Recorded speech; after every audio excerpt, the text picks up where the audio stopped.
Get out the insurance cards, get out the copays. The office is open, my friends, as this video is brought to you by drroto.com.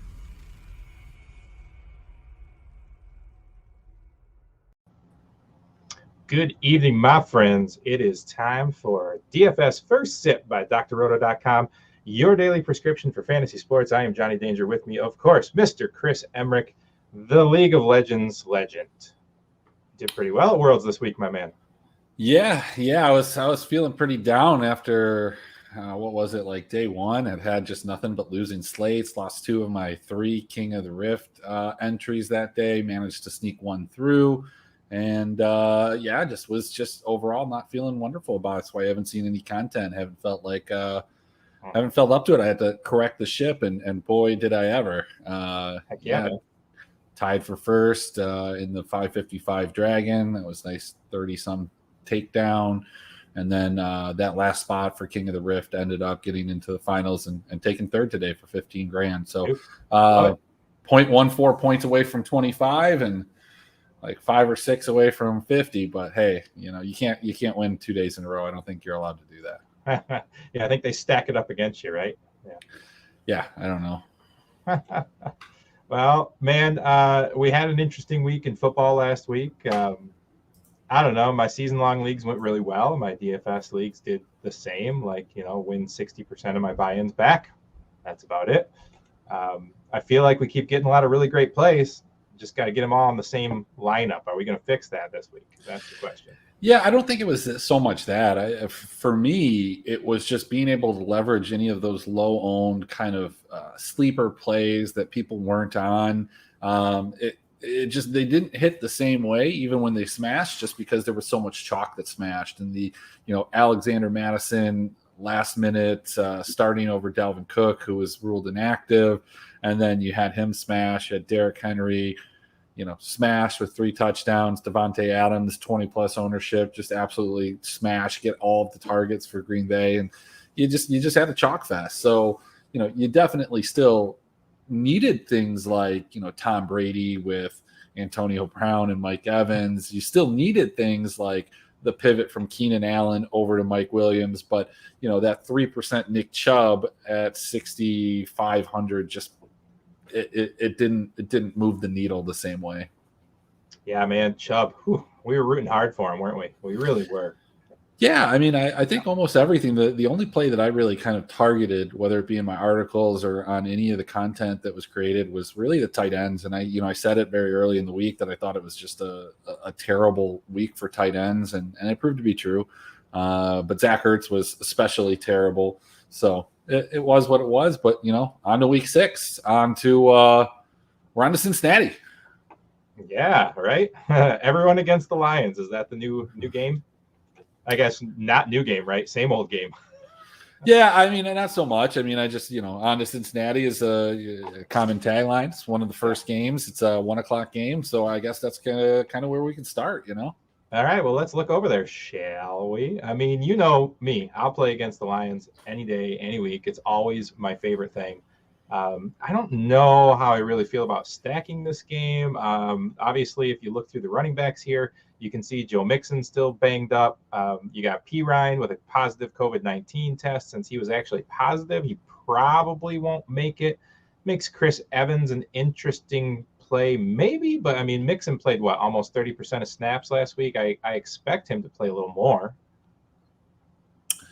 That's something to monitor, and that's the question that I have here. I feel like Mixon's going to be popular, and I don't necessarily think that that's the right play. Even if he's a full go in some of these practices, I have to assume that they're going to limit his carries to some extent, like they did last week, and I don't know if they're going to necessarily need to lean on him against Detroit. The biggest play that I'm kind of interested in here is just, Jamar Chase. Has this unsustainable kind of touchdown rate going right now. There should be some regression, but at 6,700 against the secondary of the Lions, it's a real tasty spot because they do seem to have some chemistry, him and Burrow. But also, T. Higgins and Tyler Boyd, both really inexpensive, good matchup. Again, this is kind of just like the Green Bay Bengals game, I don't want to go all out and stack this game, but I do like one or two pieces. So I think you can do that. You can do it with Swift on the other side of Detroit. Yeah, and I guess we gotta kind of monitor the health situation of TJ Hawkinson, but I suppose he's probably going to start. I think he's just going to have that Q tag on him, like, I don't know, the rest of the season. Yeah, right. You've got, CJ Uzuma, obviously huge week 2 weeks ago against Jacksonville. More of a fluke, I think. They've got all their wide receivers back. I'm not really interested. Detroit historically hasn't been great against tight ends, but yeah, I think it's the 3 wide receivers for me: Chase, Boyd, Higgins. I'm going to mix those guys in. Probably mix a little bit of Swift in this game. I really have no interest a whole lot in the Lions. They also lost their starting center for the year, so they're just from bad to worse. Yeah, I mean, Swift is still running, 20 routes last week, 30 the week before, playing 75% of the snaps and getting a lot of the high-value opportunities inside, the 10, the 5, those goal line touches, and has a role in the passing game. So he's kind of the run back to correlate with Chase because while he's a running back, he's utilized as kind of an accessory receiver as well as a running back. So. Yeah, I can get behind it. Let's move on. Let's go, let's move over and go to, where's the Miami game? Is it not on there? No, it's a London game. In London, aren't they? Darn it. I just wanted to talk about Gaskin because, we've been saying for a couple of weeks now that it wasn't he their best player last year. Why do they hate him? What's the deal? Well, he kind of blew up, but he's not on the slate, so never mind. I will say that he blew up, but it wasn't as if his usage was all that different than what it was. I mean, it was the 10 targets as opposed to like 6 the week before, and the fact that 2 of them ended up being touchdowns. He still only ran the ball 5 times. Right. So it's and again, they were playing Tampa, which ends up being that, but I don't know. I just don't expect that to continue. If you have them season long, I might try and just move off of them, sell them high while you can, because you might not get another day like this. Nope, absolutely. Well, let's talk about Kansas City going to Washington then. 6.5-point favorites are the road team right now. Washington's defense just has not been great. It seems like Kansas City is getting a little banged up. Hill is getting to a point where I don't know if I can pay that price for him. Probably can. But yeah, what are you talking about? You can't pay a price for a guy that can go for 40 or 50 points on any given week. What I'm more interested though is seeing Travis Kelce dip down to $7,000. Yeah, that's a nice price, but and I think you pick one or the 2 of them, or you pick them both. Just in this situation, it's I guess the knee injury with Tyreek Hill isn't of any concern, but this secondary for the football team has been absolutely atrocious, the worst I think in the NFL. And obviously we know that this passing attack for the Chiefs is, obviously one of the best for a lot of reasons. So I'm really interested in, stacking up this game the best that I can. The Chiefs defense has not been good, so I have no problem, putting Antonio Gibson or Terry McLaurin. Ricky Seals-Jones? Yeah, Ricky Seals-Jones, absolutely. There were several passes that were broken up to him, so they don't show up in the box score. One was in the end zone, and that's just what you're going to get with Heineke. He's not the laser focused, laser accurate guy, but he will sling the ball and throw it to him, and he's going to get it out to Ricky Seals-Jones. So I like all those had pieces. 8 targets last week, and they only raised his price to $3,000. So absolutely, man. He played 100% of the snaps. He ran 36 routes. This is a team that's always just going to be behind. It's just, one of the things that we call in the subscriber Discord on the show is, and you'll remember it because we talked about it. I said, look, over on FanDuel, I think you need to find a way to put like Marquez Callaway. You need to find Dante Harris. These guys need to get into your lineup because they're both really good possibilities for long touchdowns. And they both did. They both did it.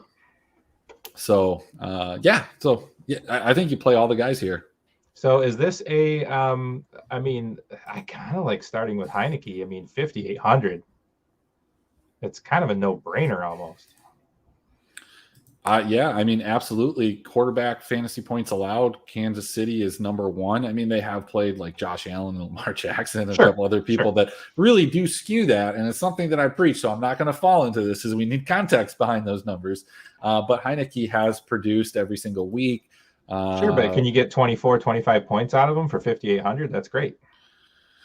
Yeah, I mean, he had a down late week last week at 12, but I think what he actually opens up is you can build a lineup with Heineke, go ahead and then stack somebody like Terry McLaurin, and then put both Tyreek Hill and Travis Kelce in that lineup with him, and you're getting some massive exposure to the game. So it's on the screen right now if you want to look at that.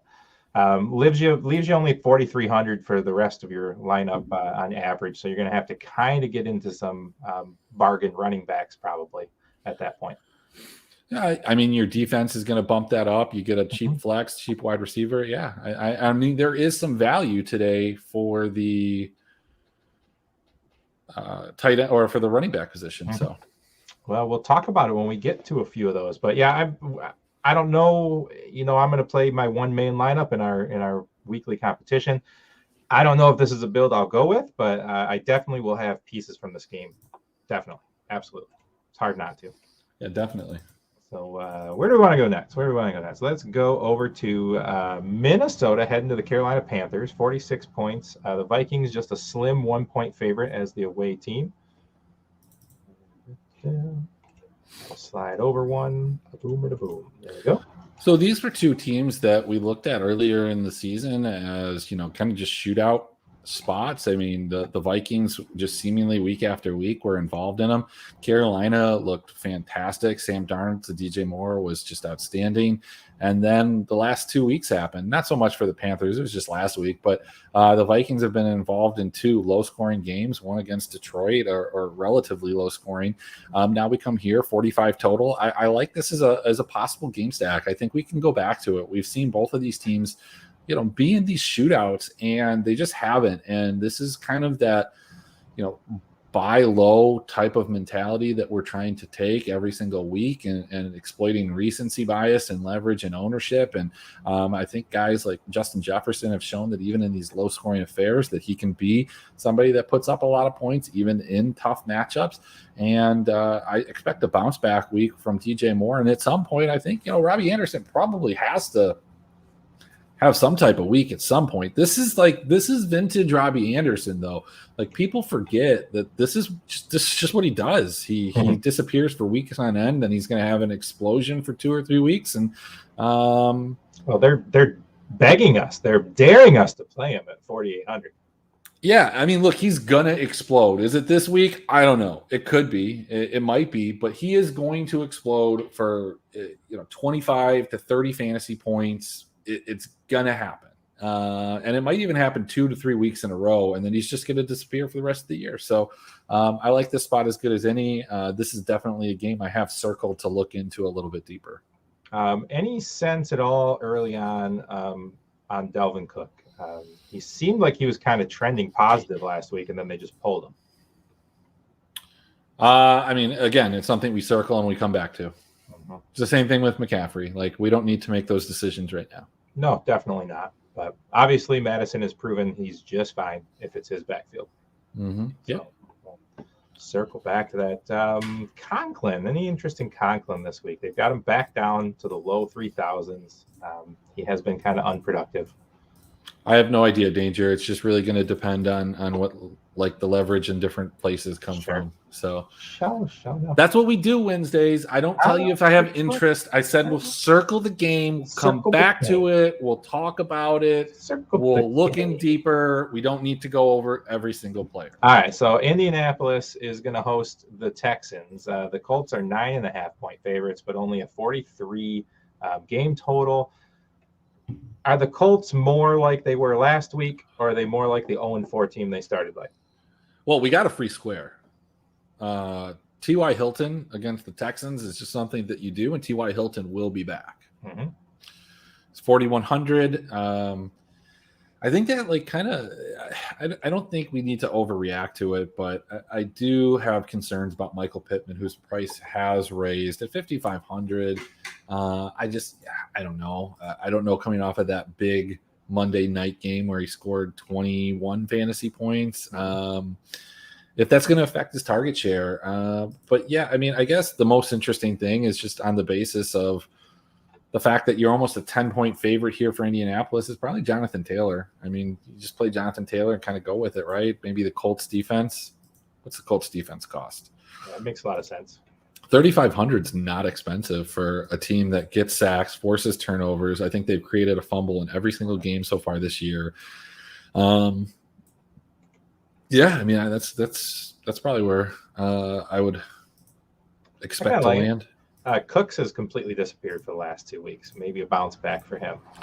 Yeah, real buy low spot for him too, at 5,800. I mean, he put up 3 straight 20-point plus weeks and then disappeared. So he's got the capability. He's the only talent on the offense. Hasn't been getting as many targets, but still has been involved. He just hasn't, look, he wasn't going to get 12 targets a game, catch 10 balls, and go for 200,000 or 2,000 yards on the season. So these dips are to be expected. I like that call, though. I think that he's going to have super low ownership. I mean, he was only 3% last week. Yeah, absolutely. All in there. All in. Maybe not all in, but yeah. Totally interested. All right, let's move over to New York Giants versus the Rams. Let's see here. The Rams, 10-point road favorites, 48.5. The Giants will get a little piece back. I believe Sterling Shepard is probably going to play. Yeah, I guess there's concern as like what kind of health does he have, and why would they rush him back? I mean, Kadarius Toney looks like a stud. Raised his price like astronomically, up 1,600 to 56. But look, dude, the guy is getting massive targets, and almost anybody in that offense is getting massive targets out of the slot. But the problem is we don't have Daniel Jones anymore, who for all the things that we say about him and think about him or perceive about him has been pretty good this year. And what's really funny is I was listening to our show from like a year ago. I just skip around to different parts of it. And I don't even know how the conversation came, but basically what I said was this to you. You said something to me and I was responding. And I was like, look, Danger, it's kind of like when you wake up in the middle of the night, right? And you have to go to the bathroom and you're drunk. And, in your own bedroom, it's not a big deal. You can navigate it. You can get there. You can take a piss. It's not a problem. No big deal. But if you're at a hotel, it's treacherous because you don't know the layout. You don't know what's going on. It's not familiar. You could stub your toe. You could fall and a lot of things happen. And Daniel Jones is that familiarity to you. He is where you want to pee. And I don't understand the concept. Maybe I should go back and listen to what brought it to that. But that's where I stopped. I just hit that little clip. Literally like 30 minutes ago. So I thought I would share that story. I don't know if I'm really interested much in this game. It's a 10-point thing. Again, the Rams are going to the East Coast, but maybe Darrell Henderson, at 6,000, seems like a really, really sexy play. Yeah, I like him a lot. He's pretty much the only thing I'm looking at here. Yeah, I do. I mean, I like to go right back to Woods. I don't think that 6,100 is enough to get me off playing him another time. Yeah, the thing to monitor is what is Cooper Kupp's ownership going to be? Is Robert Woods' ownership going to kind of creep up there? I mean, I would imagine Woods is higher owned at 6,100 now that we've actually seen him do something, and Kupp will probably take a little bit of a hit. Is it enough of a hit to get up to that 7,900? I don't know. We'll see. Right. Yeah, I'm monitoring Shepard. It's an interesting play for me, but I like Henderson the most. A little bit of Woods, but I think ownership might be outrageous. Might be outrageous for him. Very well, maybe. Let's keep moving on. Let's go to the Chargers heading to Baltimore. What do you say about that?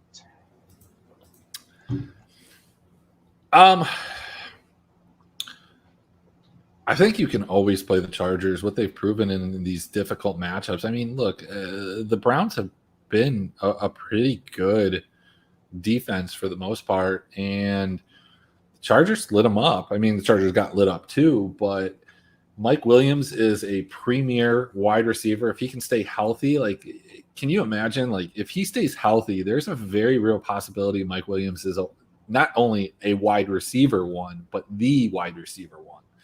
Yeah. Man, didn't we want that last year? I feel like we played him every single week. Yeah, you want it every year. You want it every year. This is just the year where it's becoming a reality because instead of Phillip Rivers, you've got Justin Herbert, who is just an absolute stud.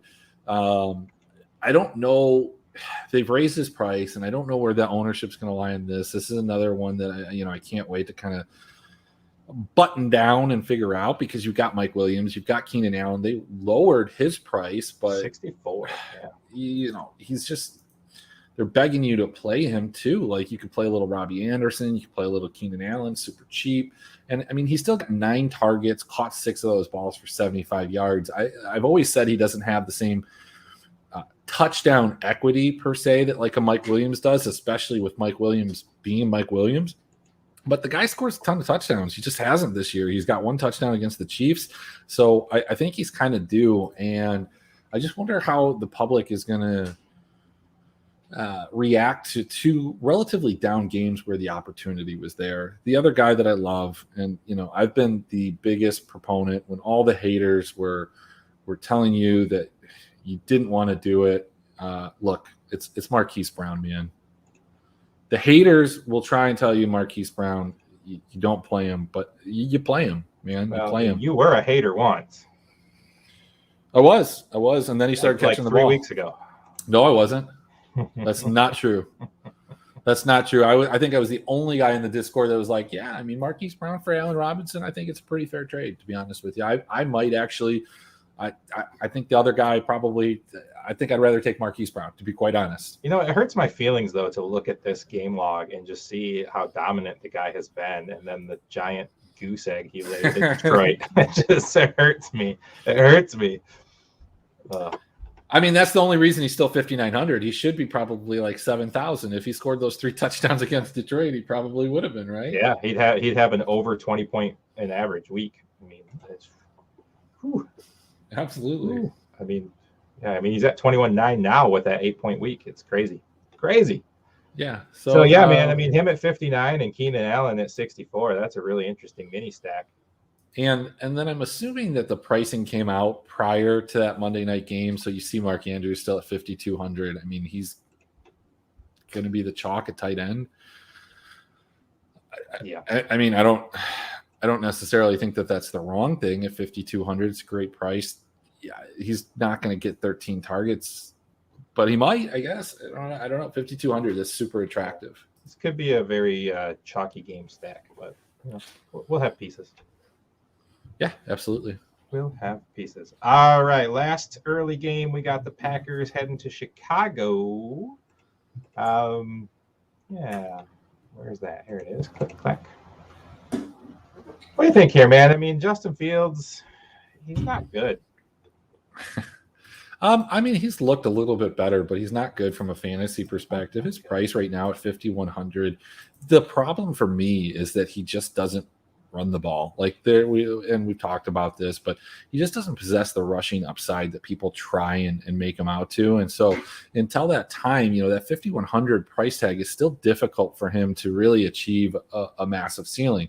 Now, look, if this guy can rip off a 40 or 50 yard run or 40, 50 yard game, then he doesn't have 50 yard rushing on the season yet. Yeah. I mean, look, his rushing upside is really, inside the 10. Like, he can run the ball in for a touchdown, but he's not going to tuck the ball down, in between the 20s and go get you 10 yards. So I don't know that he has a coaching staff that's creative enough to give him those opportunities.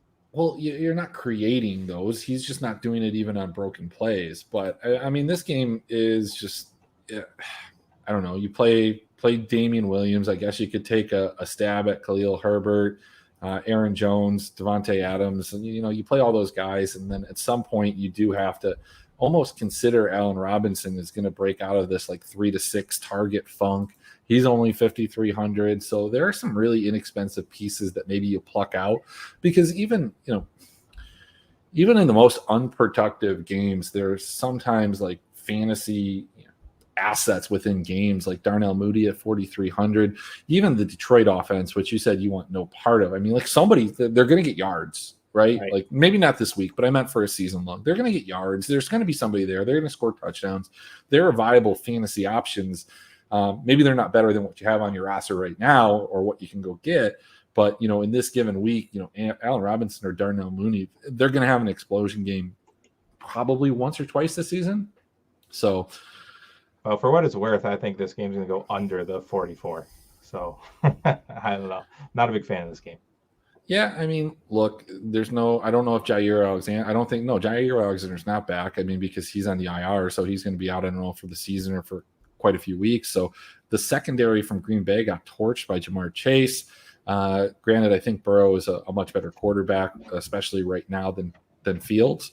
But Mooney and Robinson are both things that I think you can not necessarily X out of your player pool just yet. Fair. All right. Well, we are into your bread and butter, a 3-game 4:00 slate instead of the 4-game. Oh man, and you're excited, aren't you? I really am. I really am, especially because I've got a little extra scratch to pay or play. So man, I don't know, because I'm thinking about like taking a stab at this 700 person $4,444 Millie Maker. Ooh, baby. And like here's the problem, like when you play those big lineups, and I know you've been there before, where you can't, like, if you're gonna play like a big tournament like this, you can't go multi-enter someplace else, because if you have 20 lineups in the $3 and one in the 4,000, right, you don't care about those. But then if your 4,000 isn't your best lineup and you go back and look at it, you're like, man, if I had just put this one in here. So I could only play one lineup there. Oh, Chris, I mean, I love to play like the dime and the quarter jukebox, right? But like a few times when I've gone after those, $100 games, or when I gave you the Wildcat last year. When I played those, like I didn't play any other lineup that week at all. 0. I just played those, because you're right, man. If I put up like 240 in a quarter game and win $20, I'm gonna be real mad. Yeah. So I might go ahead and play that, and then just kind of like leverage it by like max entering the afternoon slate to kind of do something there. Maybe max enter like the early slate only. That way I can get my exposure to different plays, and there you go. It's a little bit more enjoyable when you do have that spread out exposure when you're watching Red Zone. So, All right, well, let's get into it. We got Arizona heading to Cleveland. Obviously, the game that is the premier target on this slate. Yeah, right. Hopkins, man, he's got to have one of these big games someday. He's got to have it. Yeah, I mean, he got into the end zone last week, didn't have a big game, but I think that he's still buy low. I think he's still going to be kind of, contextually still low owned on the afternoon slate, but probably not as much. I mean, when we're looking at this, it's not so much this game, it's the whole slate as a one unit type of thing. I was going to say the whole slate as a whole, and right. I just said it, but you did it, and then you said it again. Yeah, I like donut holes though. Yeah, donut holes are great. Every Friday I eat a French cruller. I love it. Yeah, now you know. You didn't know before. But so this game's probably the one that people are going to target the most in this 3-game slate. So this is one that you can kind of almost X out. And I think you stack the Raiders and the Broncos, the Cowboys and the Patriots, and you'll get real different right there. The Raiders, who knows what we're going to get out of them this week? Who knows what we get from the Broncos week to week? The Patriots don't look very good. I don't know if you know this, but Jacoby Myers has never scored a touchdown. Yeah, I don't know if you know that.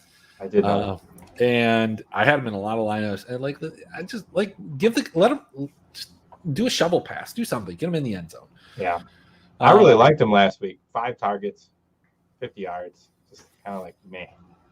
Yeah, Arizona just has this revolving